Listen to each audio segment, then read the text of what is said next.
Hey guys, this is Mark. I just got off work about half an hour, about almost an hour ago. Um, this is my weekend here. I'm off for the next 4 days, but I'll make the video here though. I have more information about Nintendo Switch 2, and really thinking about it, guys. This is the biggest blunder, or the greatest thing that Nintendo has ever done. People are pissing and whining. The price point's $500 too expensive.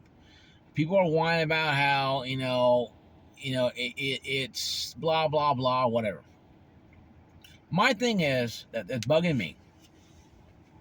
$80 for games is steep. Nintendo came out and did some piss poor lame excuse. That's fine, but we gamers bought into the 50, 60, now $70 games. So what's stopping? And where were all you guys at when Game Pass Ultimate went up? PlayStation. Where were you guys? All you guys are bent over. A lot of you are bent over okay with that.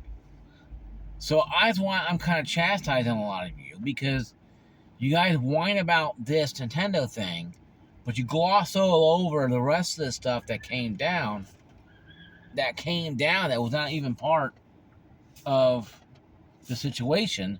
That Microsoft does it, Sony does it, Nintendo, I can't do it. Nintendo's kid stuff. They gotta be $300. That's it. And if it was a Switch 1.5, I say yeah, but this thing has a lot of power, and they ran. I think somebody running the Switch 2. I think it was Digital Foundry.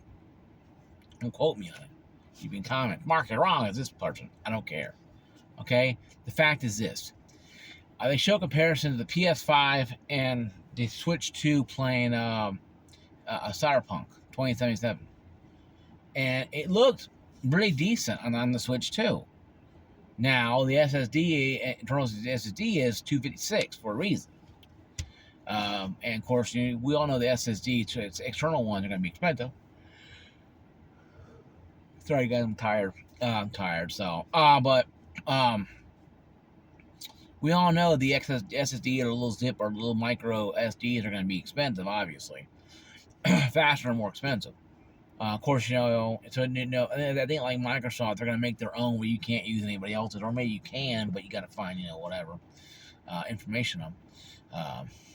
But yeah, I think the Switch 2 is an interesting situation.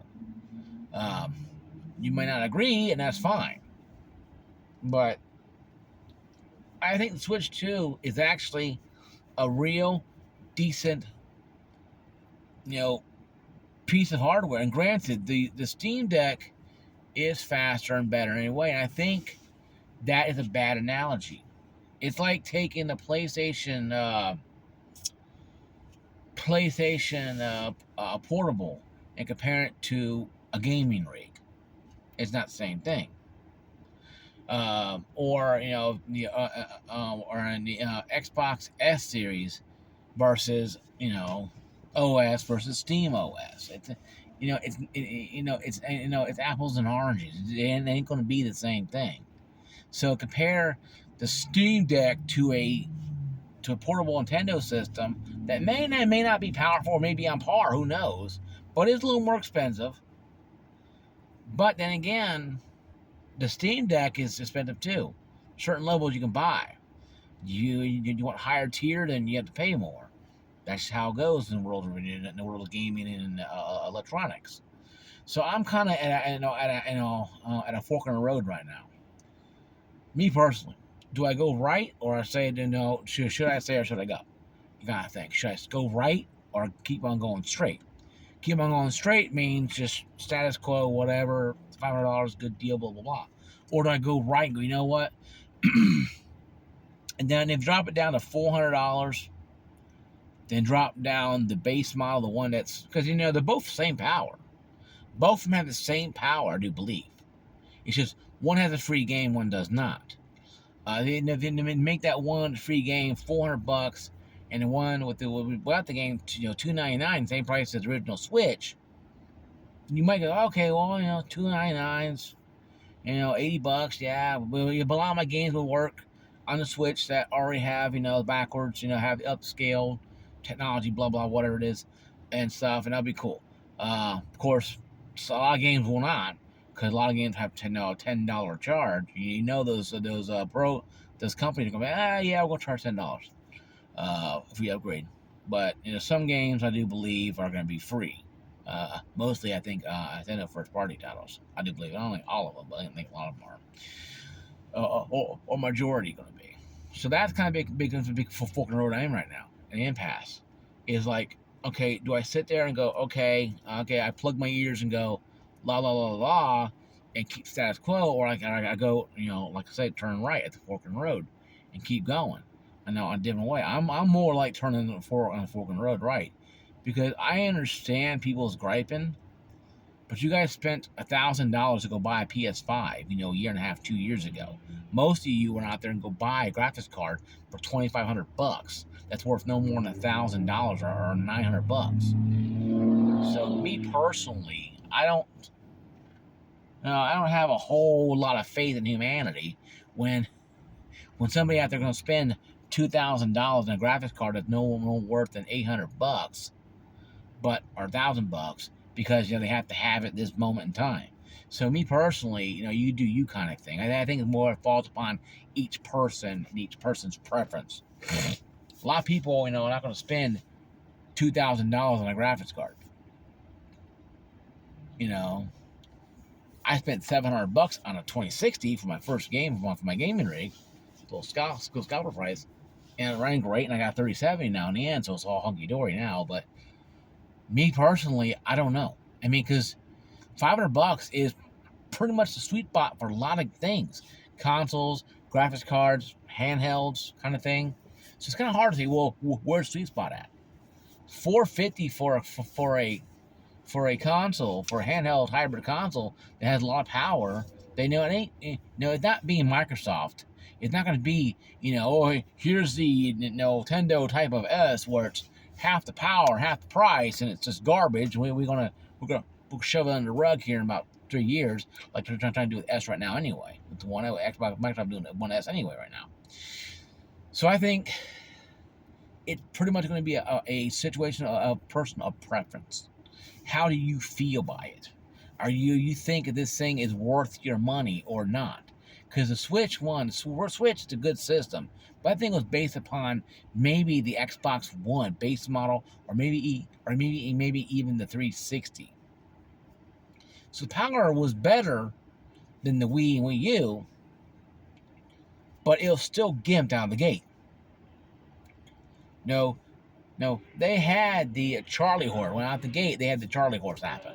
And they're hobbling around trying to keep up with the rest of the runners being Steam, Microsoft, and Sony.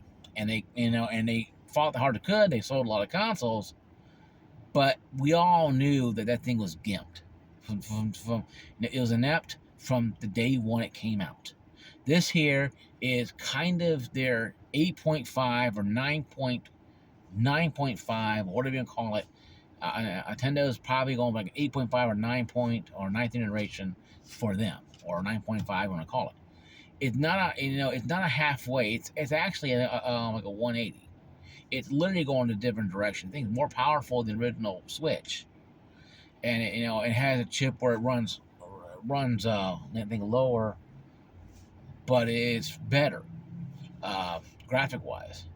But we won't know it until we get people out there to buy it and really test it. Now, another thing I've had issues with the situation, that I really can't keep going on the straight, I'm going more to the right in the fork in the road here, is the e-card situation. A lot of you already know what I'm talking about. I ain't got to say it twice, but I'm going to say it to you guys who don't know. Essentially, what Nintendo wants to do is what a lot of companies like Battlefield has done, and even Helldivers 2 has done. That if you bought the physical game disc, if an online-only game, for example, you pop the disc in there, all it does is spin and unlock the game so you can play it. It's a key code, practically. It's a key card code. and you play the game Helldivers 2 on the disc, but it's not on the disc. It's on the outer webs, interweb, outer web kind of thing, online servers. You can have it download to your SSD, but it still has to have the authentication of the disc. What they're doing with that thing is it's unlocking the game so you can play it, even though it's digital. That right there kind of weird, because how are you going to return a game that's digital, and how are you going to install it back onto the thing? Don't know. But they're thinking not all games will be that way. But again, this is a company that allowed Resident Evil 7 to be streamed to your Switch. So I can't put much faith into what people are saying about Nintendo right now, because some of the stuff coming out is kind of irking me a little bit. Like their fact that they're going to sit there and tell people that this is some lame excuse about the $80 scandal. I understand $80 is a lot of money. I get it. It costs a lot of money to make games. You got to hire people, there's a PR and managers. I get that. But 80 bones for one game. But then again, now you guys spending $70 on games, and you guys ain't screaming and heading for the hills. So it just.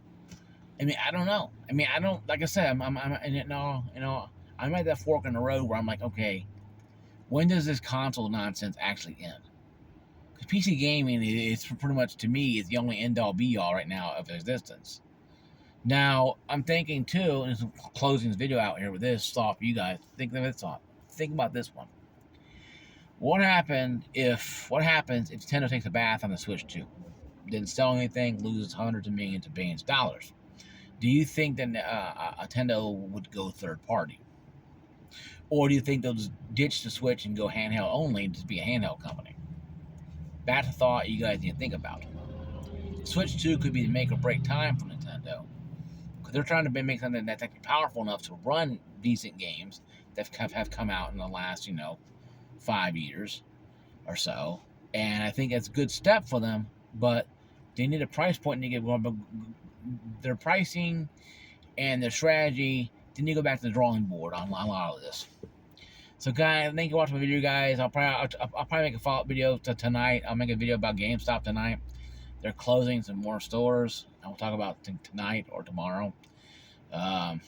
So hopefully tonight, if I can get up early enough, I will.